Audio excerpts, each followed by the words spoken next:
from the Penn Libraries.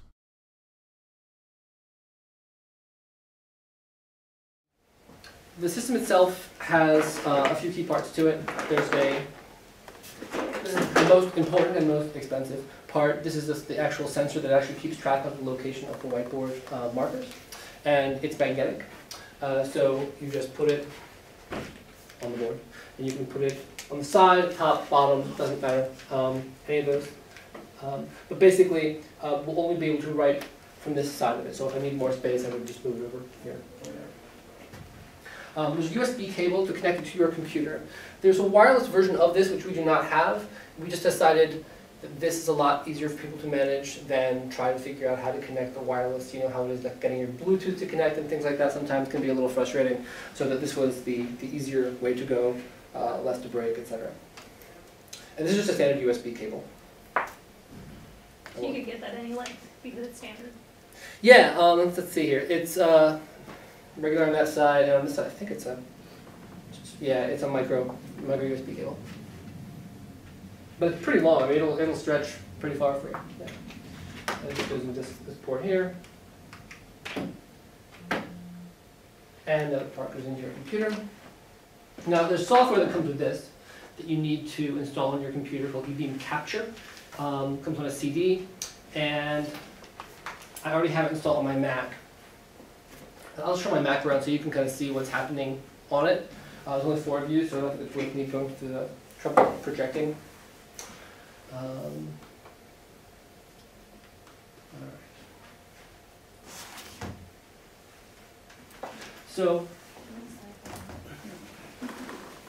right. So this is the actual software itself, and we'll make it bigger on my screen.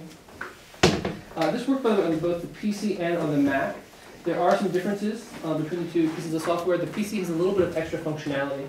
The PC software will actually have some built-in recording abilities. So it will record an actual video as you're drawing and talking.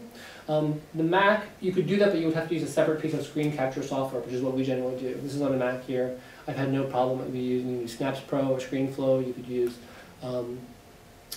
QuickTime itself actually has built-in screen recording software, so you could just use QuickTime. You don't need to purchase anything to do it. But it's not built into the Mac version, at least not yet. So this is essentially your whiteboard.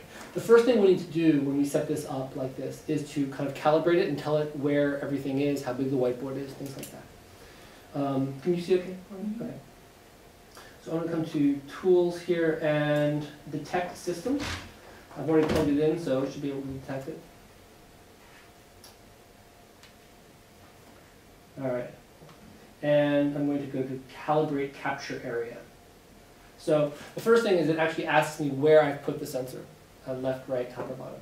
And it assumes it's over here on the left, and it is. But you can click a different one of these if you want, if you had it in a different location. Okay. And then just click Next. So the next thing you need to do is basically, it needs to know how big a space that we're dealing with here. It actually can deal with fairly large spaces. I'm not sure it'll do this whole board. I don't know the actual numbers. But this is where we're trying to get into the other equipment. So there are these plastic sleeves that hold standard dry erase markers. Wait a minute. See, I dropped that. That's going to be on the right here. On the video. So it's just a standard dry erase marker. You could use any one you want. They have a color already associated with them, but it doesn't know what color marker you're putting in it. You know, you'll see about colors in a second. Though. So when I press down on this marker, you guys hear that? Mm-hmm. Buzzing? You all hear it? Okay. We're all young enough in this room to hear it. Some people are not. And it uses that buzzing, basically, here to kind of figure out where the marker is in relationship to the sensor. So I'm going to come all the way over here, and I'm going to put a dot on the, I think it's asking me for the upper right-hand corner, so go dot. And it should ask me now for the lower left-hand corner, right? Yeah. Okay. So now I can come down here. Register that. So I'm done. So basically I have a rectangle now defined by that edge, this point, and this point. And that's where I can write. And I'll click on Done. It tells me how big it is. It's 7.5 feet wide, 3 feet tall. And this now is basically the dimensions of that So when I start to draw now on the board, hopefully you just saw a circle up here on my screen, right? You can do this pretty easily. There are 4 different sleeves this comes with. This one's black. So he has black hair now, I guess? I'm guessing it's black on the screen? Yeah, so it actually knows that each one of these sleeves makes a slightly different buzzing sound. There's black. Cannot hear the difference to this. I can't, but apparently it can. So that's all that's important, is as long as it knows the difference.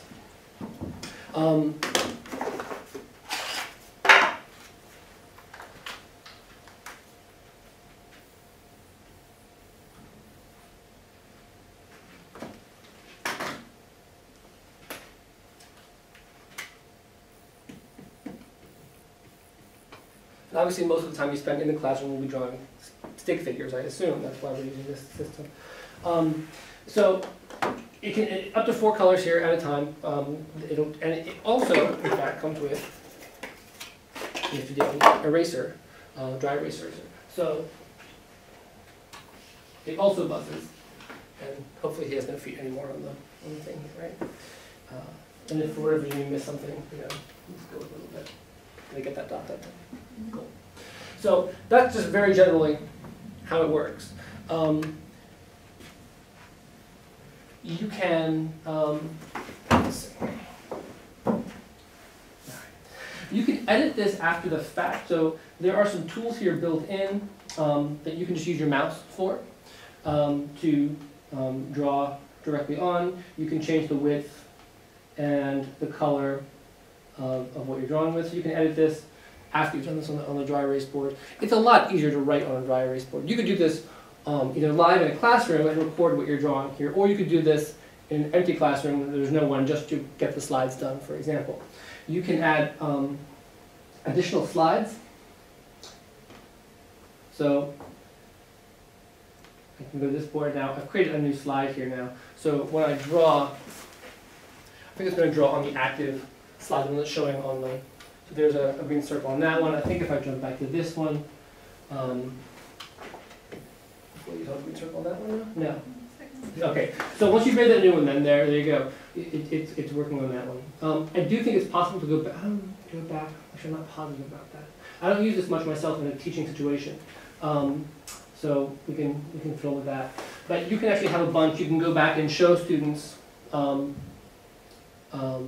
previous slides as you're going along. You can have these set up ahead of time. You can even, like, if you did this and you said, you know what, I really didn't want that guy there, you can select him and move him somewhere else. You can even grab, just part of him, whatever that mouse touches, I guess. Each one of these strokes, I think, it actually keeps track of separately. It has undo, there we go. It also has a nice feature where it's a playback feature. So if you've already drawn this once, it will now redraw it for you. I have the speed here cranked up all the way to this, and I'll play this back now. Okay. And it jumps really when I did that. You can play it back much more slowly. You can jump to specific parts of the presentation before you got into them. So just a little more slowly here. So if you want, you can record this, and now I can go back and play this back and narrate it as I'm doing this. You can pause along the way. If you want, okay. And this is where I'm drawing the hair. Note that I haven't yet drawn the body or feet. Now I'm going to move forward with that, and that, you can talk like that. Now when I make a new slide, I have all the stuff on the board behind me still, right? It thinks I've cleared everything at this point, essentially. So I probably wouldn't use this at this point to erase. You can use a standard dry erase board because this uses batteries up at the same time. You can also simply clear. You can work on the same slide the whole time. And there's a button there that says clear. That just erases the current slide entirely, and then you can just come back to the dry erase marker and just erase it by hand. You guys have any questions so far? Yeah. So I saw you have like the change the width function on the like software itself and you're putting it in manually, can you change the width with those somehow? You can indeed. I'll show you. I'm so glad you asked. You can put an equation on the board here.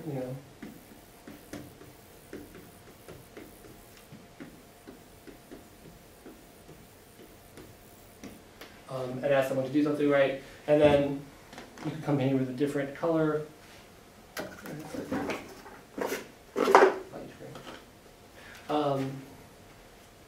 So we could just say,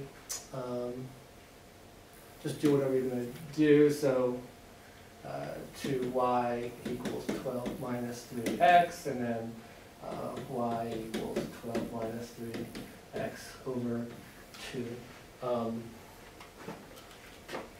Right? And after you've done this, or before you've done this, for this matter, you can come into the tools up here and come to sleeve settings. So these are the sleeves. And here are the sleeve settings for each of the individual sleeves. You can control the color and the thickness of each one of those. You can control it for everything moving forward or things that you've already drawn. So there's that green. So I decided I don't want green. I really wish I'd made that red instead, like this. I'm going to find the pen color, apply previous strokes on the current page only, apply, apply. So all the green is now red. You can do the same thing with the thickness. I'll take the black one this time and I'll make it a little thinner and apply line width over here to previous strokes, current page only, apply, apply. That is much thinner now. Did that answer your question? You can save this as, so file, save as a file that will only open up in this capture software, so for one, so it's just kind of like saving up the presentation that you would have to reopen in this and then edit it later yourself. Let me see what's on the desktop. Press 1. All right. You can also file, export. You can choose the image size here and save as a variety of different file types: JPEG, bitmap, TIFF, PNG, PDF, or HTML.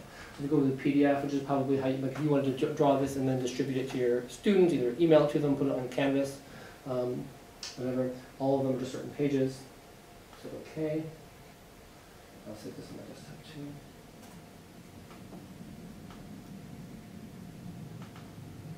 PDF. There's the PDF pages. So tell me what questions you guys have so far. How fine can you write on the board? Say you wrote a really small 3x. I mean, how tiny are your... That's a good question. These are starting to wear down too, but let's see. Pick a new one.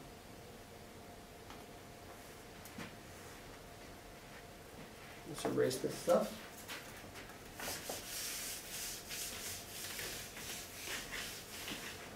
And actually, before I do that, let me show you this. So, as I mentioned, this might be relevant as I draw this super fine. It depends on that buzzing.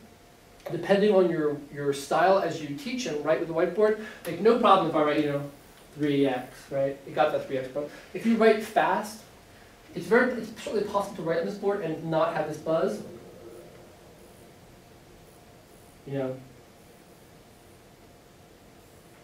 Didn't get everything right, and especially when you're drawing. I did it very carefully here, but if you're drawing fast, you'll have these misstrokes and everything like that. So that's a problem. So there's a learning curve involved with that. You can also edit it after the fact, though, as I showed you, with just drawing in lines that you missed or whatever. Is that pressure dependent? You're actually pressing harder or later? Correct. Yeah. Now, I mean, there's only two pressures. There's not pressing hard enough, and there's pressing hard enough. Pressing harder and harder doesn't change anything. It just flattens the marker faster. Here is that clear button. Do you want to clear this page? Yes, just clear that page, not the others alone. So, let's see.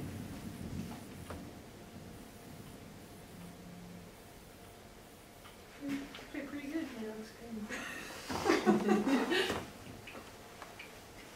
I was really impressed with this. I mean, we've been looking for something like this for a long time. People wanted something like this that they can use, and there's just nothing good out there. I'm just blown away by the quality and how accurate it seems to be. I have a question. Yes. So what I was thinking of doing with my project, can you put like voiceover attached to the video so that as you're like writing out an equation, you can like verbally tell the students what's going on? Or do you have to like, can you save that video and then put it into like iMovie and then just put voiceover in iMovie? So there's two choices. Okay. One, you can do a screen capture with audio and be talking as you're drawing on the board, and it's going to capture what you're saying out loud as what you're writing. It's all going to match up. So, hey, look, I'm writing 3x plus 2y on the board right now. Versus just do a screen capture of just where the mouse is going and what's being drawn here, then put it in iMovie or something else later and record the audio separately. You can even do both. You can even just draw, talk as you go along, and then maybe you don't say everything quite right, go back into iMovie later and edit that piece. So how do I do the screen capture and then upload it into iMovie?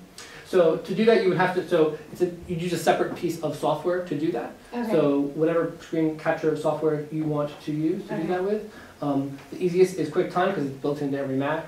The PC function, like I said, it's built into the capture software itself that we use for this. If you want me, I can show you sometime how to use a few different pieces of software.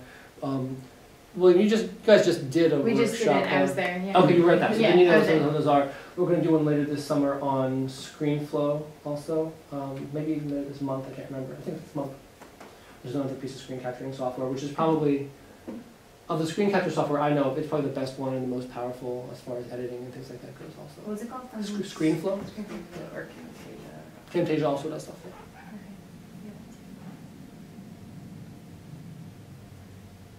Now that is pretty much it. Like that's pretty much what you need to know about this product. We haven't even been here all that long. There is some more functionality, other things it can do, but not most of it too relevant to the kind of things that we're interested in here. Okay. Other questions? So now that you've seen this, how do you imagine using this?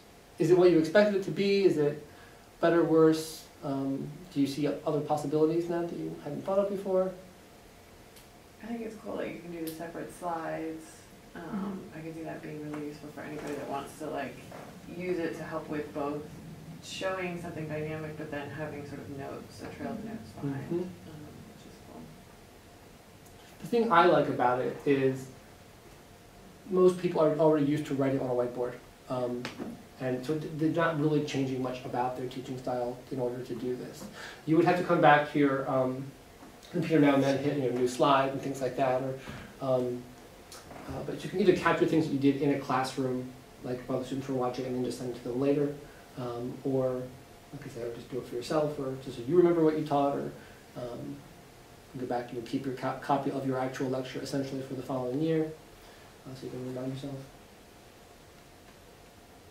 So you were saying to export it, you'd recommend like a PDF for students, but I guess like PDF, it's like they're stagnant slides. Mm-hmm. So could you save it to like an MP4 or .mov or something that's compatible for both Mac and PC, and also enable students to see your actual movement through?